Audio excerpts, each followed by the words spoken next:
everyone. Happy Black History Month and welcome.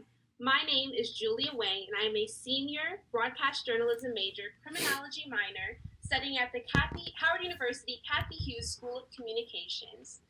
Please join me in welcoming Miss Lisa Cortés, Academy Award nominated and Emmy winning producer.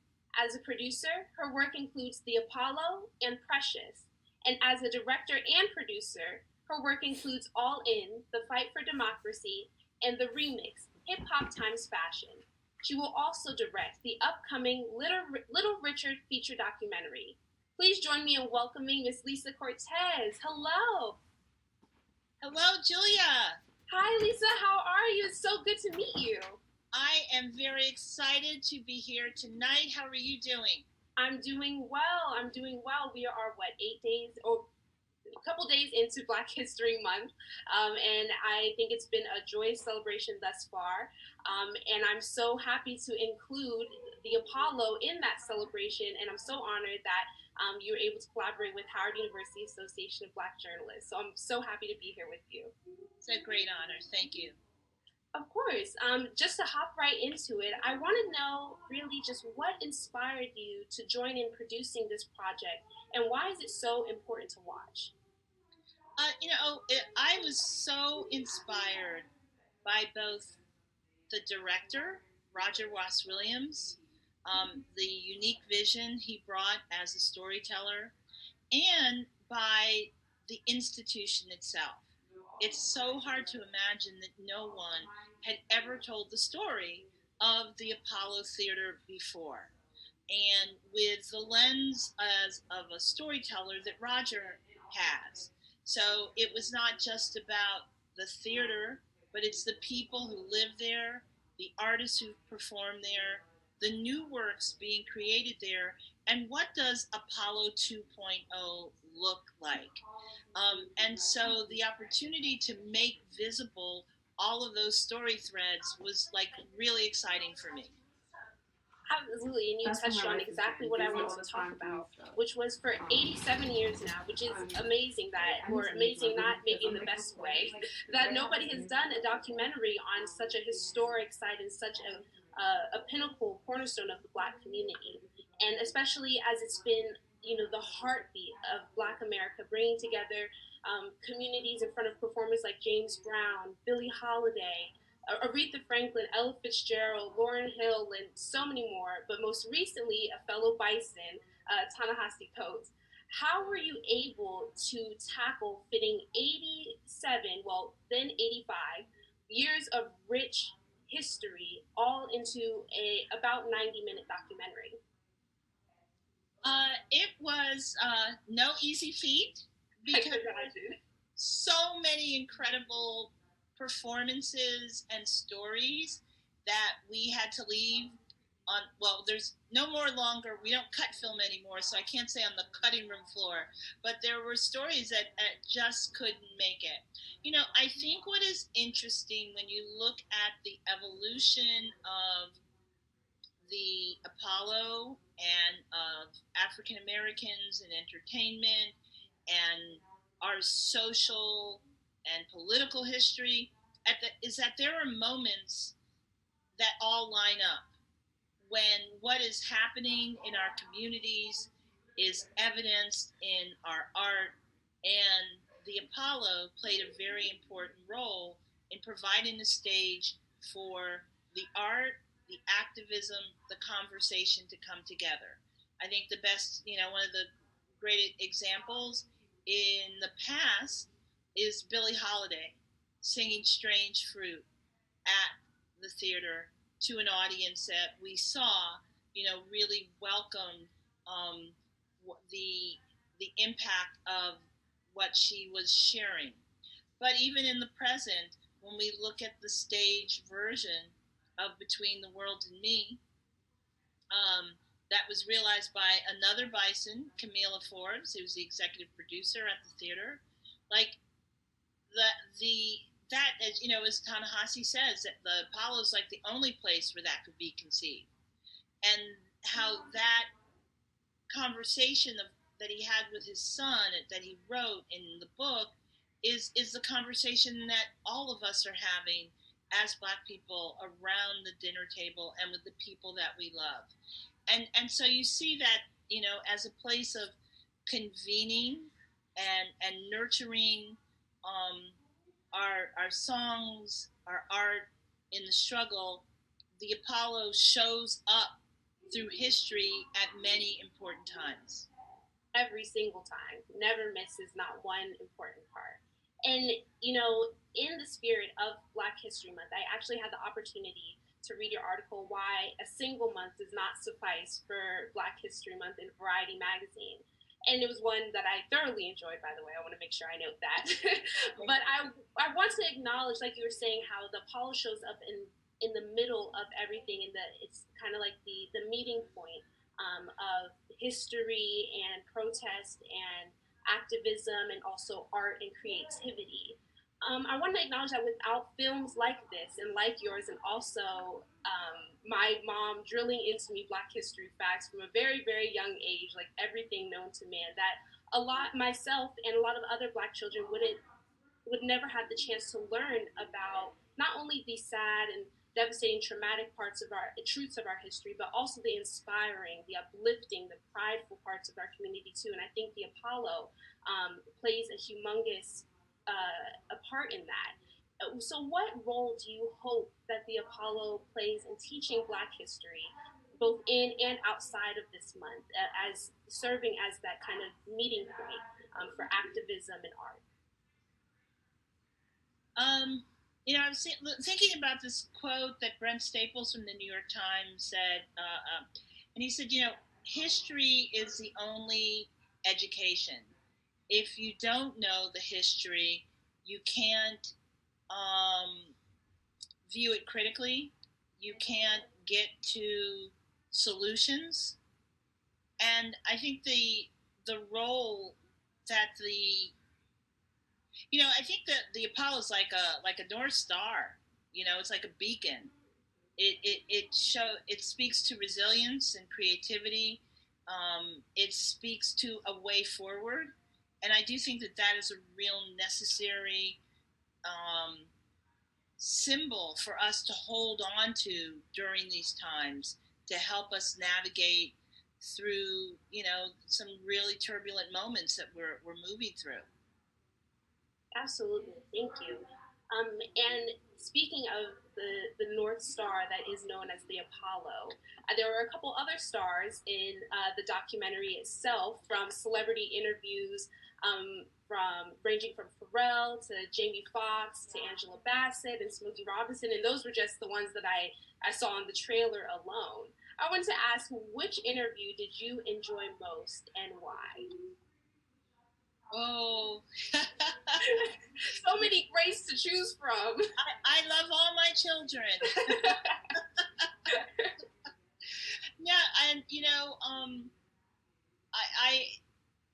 I think they all are so rich because the intersection that this talent has with the theater is sometimes unexpected.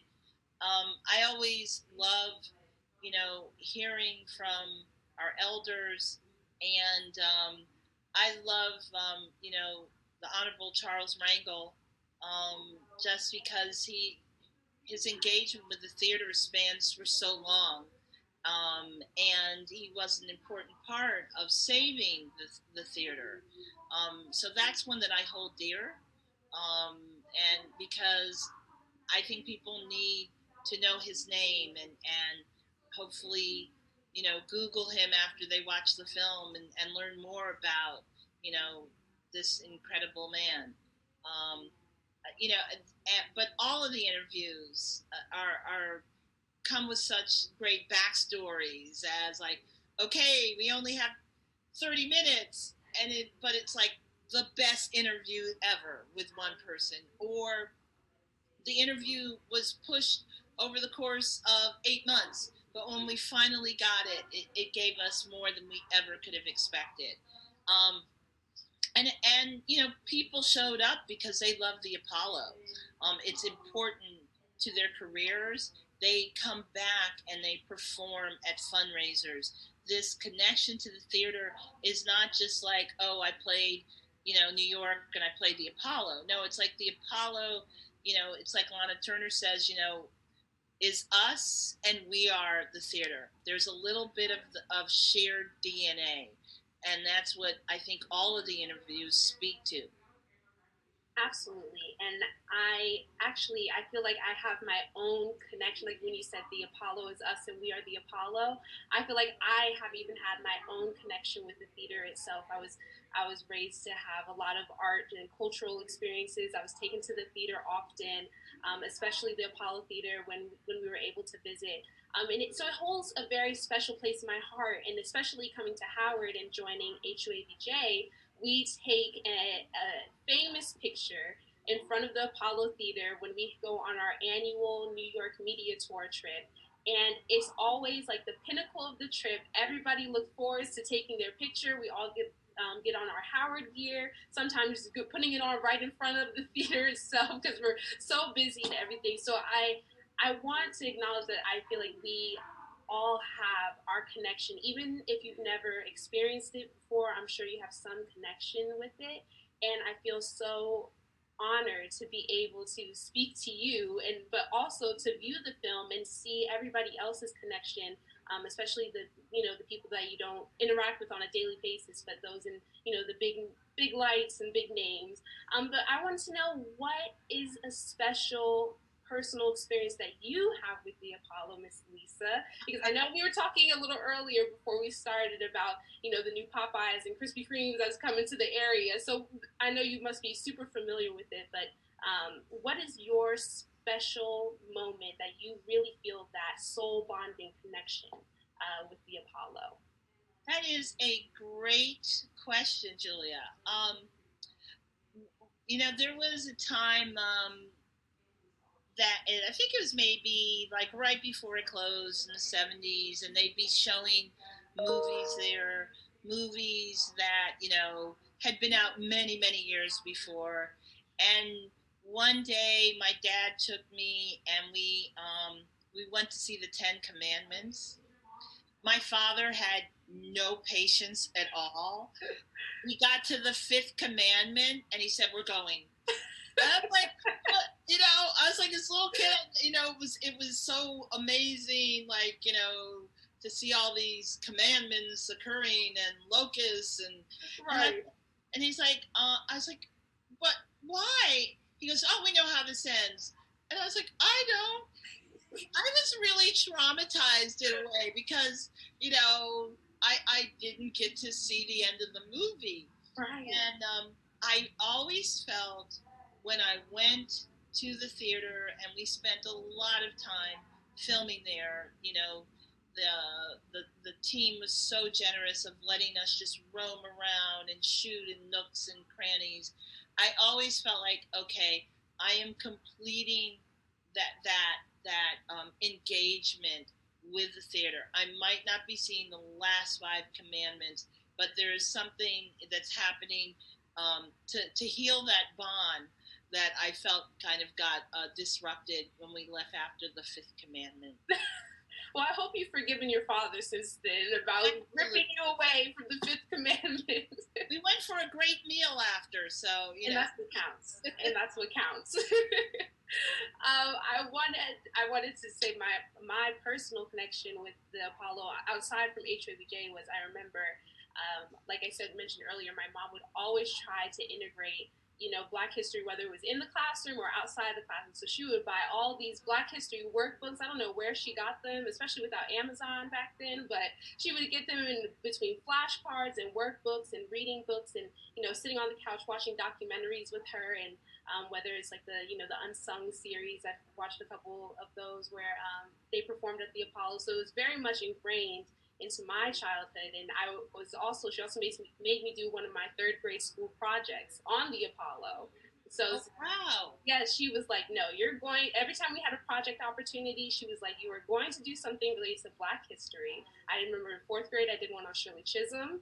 It got a lot of praise for a fourth grader. And then third grade, I was forced to do mine on the Apollo. So I feel very complete, like you mentioned earlier, like coming full circle. back to there, and every time I visit there, I feel that same sense of completion. Well, I mean, I think the Apollo fits into our history in such an intimate way. It is on 125th Street, the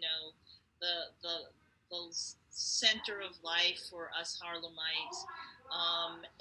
It's got the beautiful marquee, and what I love about the marquee is that the word, the in addition to advertising who's going to be there, it also changes through times. It's in communication with the community, whether it is about supporting Black Lives Matter or recognizing the transition of a great artist. And, you know, it's even if you don't go inside, just the facade is so alive. Yeah. History and has survived, So, as everything else around it has changed. Bloomstein's is gone, and McDonald's came in, but the Apollo is still there. What's going to be super exciting is when they opened up the new Victory Theater, which is attached to the Apollo. Those are old classic theaters that have been remodeled, and will be kind of smaller black box. They call them performance spaces, and so this heartbeat is continuing, and the legacy is growing and expanding to incorporate, and cultivate new voices. absolutely, and I know the question was posed in the documentary itself, and as well as in the trailer, but and I've seen a lot of articles that were wondering and asking the same question of, will this historical theater that serves as so much to the Black community and the community at large remain just that, a shrine in history, or do you believe that it will continue to serve as the epicenter of Black expression for years to come? But it sounds like, from your last answer, that it is continuing to build upon its already magnificent legacy. Absolutely. It's expanding, it's growing, and it's doing what the Apollo just always does. It is in conversation with us. And it is a place for innovative art that expands and interrogates, and amplifies the things that are important to our community. Absolutely. And I just want to, again, thank you so much. I have one more quick question for you, and you specifically, not about the Apollo. But as a student of Howard University and in the Cathy Hughes School of Communications, I reside in the Department of Media Journalism and Film, so a lot of my peers and colleagues are often TV film majors that are aspiring producers to create their own Black-owned production and or film company. I just want to know, in your experience as an Academy Award nominated and Emmy winning producer, what to you is the importance of having Black and specifically Black female voices in those writing rooms as producers? Well, in the writing rooms is are the writers. So, but I think what we're speaking about is the importance of who tells the story, and so that our representation is broad, is multifaceted, does not lean into stereotypes, that understands that Black people are not monolithic. Um, there are so many incredible stories that we have to tell that actually leads into the first thing that we talked about. Like, it's pretty interesting that it took 85 years for this story to come out. So that speaks to a gap that extends to so many other stories that are dear to our communities, that we have the ability to tell, and to really tell from a unique perspective that is important in sharing this information, but also the subsequent conversations that spring from the work itself. Absolutely. Thank you so much. Do you have any final words of wisdom to any students out there that have dreams to being like you in the future? I think what's super important, and in an interesting way, this film illustrates is the importance of a creative community, of support, finding one, nurturing one, helping one another out. I think it's so beautiful, the friendship that Tanahasi and Camilla have had since undergrads, and even in the HBO version of Between the World and Me, they brought in their friend, fellow Bison, Susan Kalechi Watson. And they didn't just become friends a year ago. They have been friends and have been supporters of one another creatively for many years. And I think that really speaks to the importance of nurturing others and building that circle.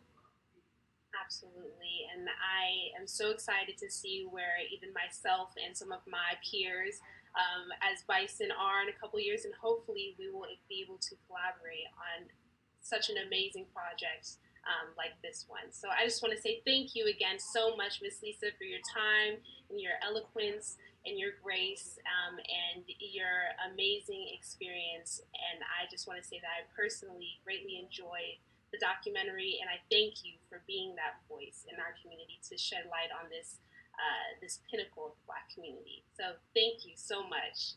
Thank you, Julia. I am so excited to see what comes next for you.